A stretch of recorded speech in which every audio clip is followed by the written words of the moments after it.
You bet. We're going to turn now to Mikayla Brody, who is the staff director for the Senate Ag Committee, a committee that I served on, that I was proud to serve on.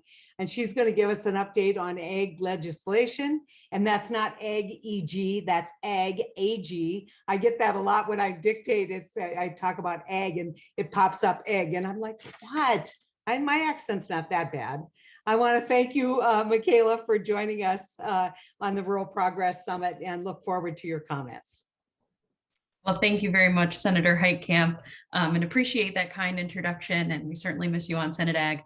As the senator mentioned, I serve as a professional staff member under Senator Debbie Stabenow, who chairs the Senate Agriculture Committee. And really just wanted to give a brief update on the work that we are doing on the committee, and hopefully move toward some exciting wins for rural America in the next few months. As all of you know, all of the attention is on the reconciliation process to advance President Biden's Build Back Better agenda.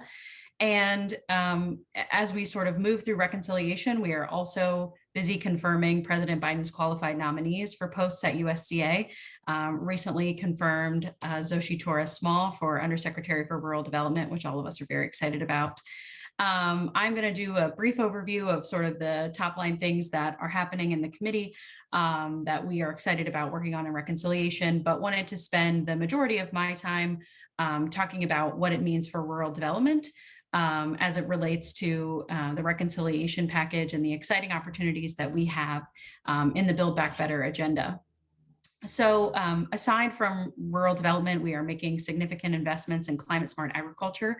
As you all know, the chairwoman feels incredibly strongly about climate smart agriculture and its potential to help us address the climate crisis. Particularly, we're investing $28 billion to give farmers and ranchers the tools that they need to continue to lead on conservation. And this is the biggest investment in conservation since the Dust Bowl. We're also investing in child nutrition, providing nearly 9 million additional children with free school meals, and expanding coverage to approximately 95% of children who are eligible. We're also making massive investments in forestry with nearly $40 billion to restore our forests and fight wildfires, which is the biggest one-time investment in forest restoration and wildfire prevention in history. And also significant investments in agricultural and climate research, ensuring that agriculture has the tools it needs to move ahead, also as we address the climate crisis. But in terms of my work on the committee as a member of professional staff, my focus has been predominantly on rural development and energy. And as I mentioned, some of the transformational policies that were put forward in President Biden's Build Back Better agenda as it relates to rural development. The first of which being addressing the role that rural electric cooperatives can play in addressing climate change and reducing their GHG emissions. We are very excited about a nearly $10 billion program that gives rural electric cooperatives the ability to pull out of coal investments and reinvest in clean energy, which not only means clean energy jobs in rural America, but also improves the quality of life and reduces pollution in rural communities. We also want to talk about the significant work that we're doing to help farmers and small business owners still recover from the pandemic. We know that it will take rural America a bit longer to recover from the pandemic than maybe our urban counterparts. And so we want to continue to invest in USDA rural development business programs as well. But the main focus of our work in the rural development space over the last few months has been in the Rural Partnership Program. And the Rural Partnership Program, first enumerated in President Biden's budget, as I mentioned, is truly a transformational way of looking at rural development. For many of you who have worked with small towns and rural communities, you know that they know best what they need to succeed. And unfortunately, for many years, rural areas have struggled to access the same federal dollars as their more populous counterparts, oftentimes due to lack of personnel or resources or capacity to navigate those federal funding streams. We all who worked in congressional offices or in nonprofits and grassroots organizations know that we have heard many a story of a county commissioner or a small town part-time mayor sitting around their kitchen table trying to figure out how to apply for that water grant or apply for USDA broadband grant.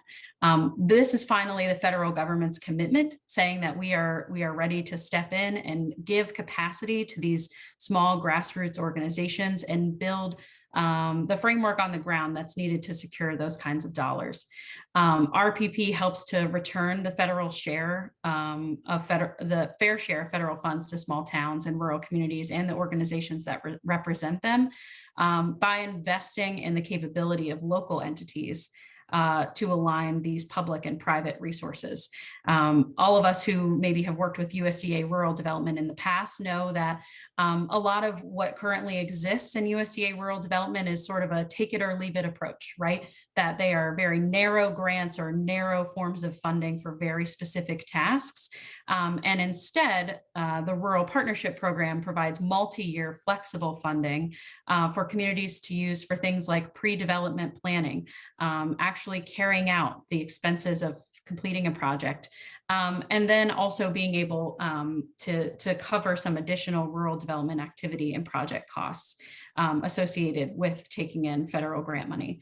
Right now, one of the largest things we hear from small town mayors and other local government officials is that they are dealing with the influx of funds from the American Rescue Plan and from other COVID relief programs, and are really looking for a way to make it count and make those dollars last longer. And hopefully this, this program will help to give those small town local elected officials and the grassroots organizations around them that support them the tools and resources that they need to make those investments sound.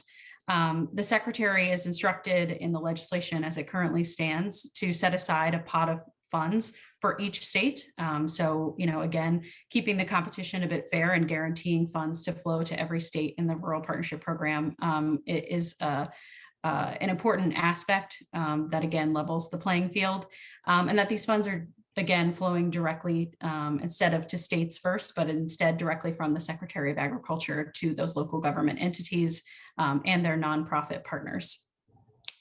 This distribution of funds from the secretary also has to account for rurality and poverty. So we're finally, continuing to address high poverty areas, particularly communities of color, particularly communities that may be impacted by the climate crisis and economic transition associated with that.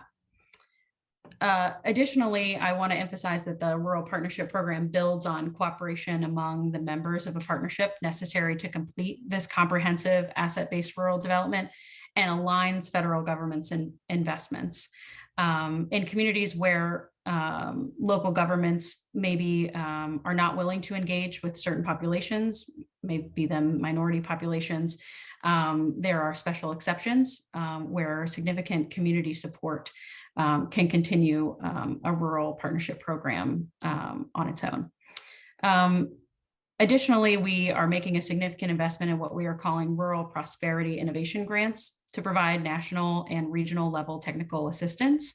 Oftentimes, many of you who, again, have worked with small town local officials want to know that they're getting a great deal, right? Want to talk to an expert on water to know that the contractor that they are putting together for their municipal water system is giving them a good shake, right? Want to know that the workforce development program that they might be developing with a local community college is on par with national counterparts. And these prosperity innovation grants are designed to provide large national scale nonprofits who've been doing this work for many years with the tools necessary to continue to provide the technical assistance that these grant recipients will need to be successful. So as we move forward, I think all of us are waiting with bated breath to see what the final number will be for reconciliation, particularly as we continue to negotiate between the House and the Senate. I think generally all of us are sort of awaiting that fate. But those of us who care about rural America know how much Build Back Better means for rural communities, right? Be it the expanded child tax credit, be it expanded provisions in child nutrition, addressing the climate crisis. We all know that Build Back Better is a really big opportunity for Democrats to show up and make an investment in rural communities. And we certainly need the help of folks like yourself who are involved and engaged in rural politics and in rural progressive movements to continue telling the story about what Build Back Better will mean for rural communities, so that Democrats everywhere can begin to take credit for the kind of good work that we're setting up our secretary to do. So with that, I'll turn it back over to Senator Heitkamp. Thank you so much for having me. So, Mikayla, said if you just hang with us a little bit, Yeah. just a couple questions. First off, a comment.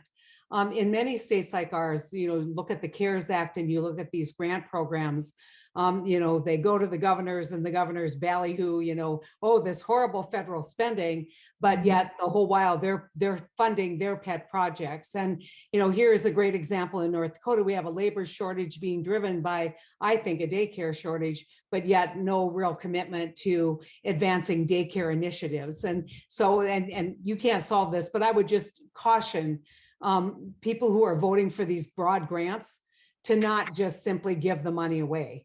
I think there needs to be kind of a national priority, or at least some state, for lack of a better word, progressive. I mean, the progressives are taking the hit and the Democrats are taking the hit for the spending, but the Republicans are getting all the credit.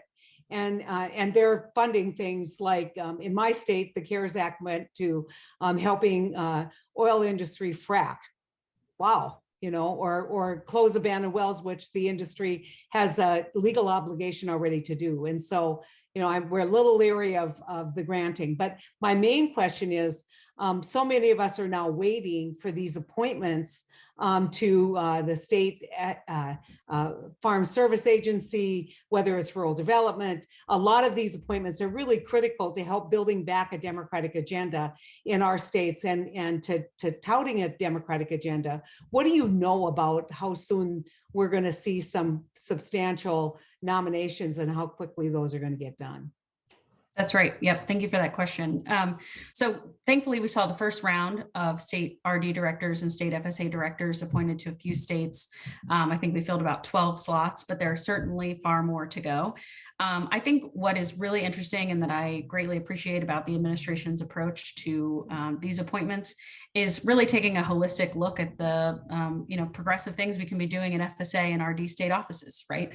State offices and FSA offices, state offices for FSA and RD across the country have a really pivotal role in how these programs are administered, right? Whether that's around equity, whether that's around outreach, picking folks for these roles that have those true progressive mindsets is going to be really important and something that we're certainly excited to see continue. I'll also add, thankfully, again, that the confirmation of Undersecretary Torres Small last week will hopefully also begin to move the needle a little bit in getting those appointments through for USDA RD. Well, the frustration level is high. And that's something that needs to be taken back to the highest levels. We've made many calls trying to, and you can say, well, we need this for our agenda. We're a year into the administration, and it's going to be, probably around Christmas time when we see any especially for those positions that are confirmed. For the things that aren't confirmed, they just need to get going. And so that's not your fault. It's just you're the unwitting messenger. That's okay. That's what we're here for. Thanks so much, Mikayla. You're the messenger here to be shot. Yes. Well, listen, it is. I can't begin to tell you how important it is. And when you pass Build Back Better and you don't have any boots on the ground, the conversation gets dominated, especially in those states like ours where there is no real democratic elected official, gets dominated by everything that they're doing that's good. And they're only able to do it because people there have taken risks. So good luck. Thanks so much. Say hi to Debbie. We love her. Will do. Thank you so much. Appreciate your time. You bet.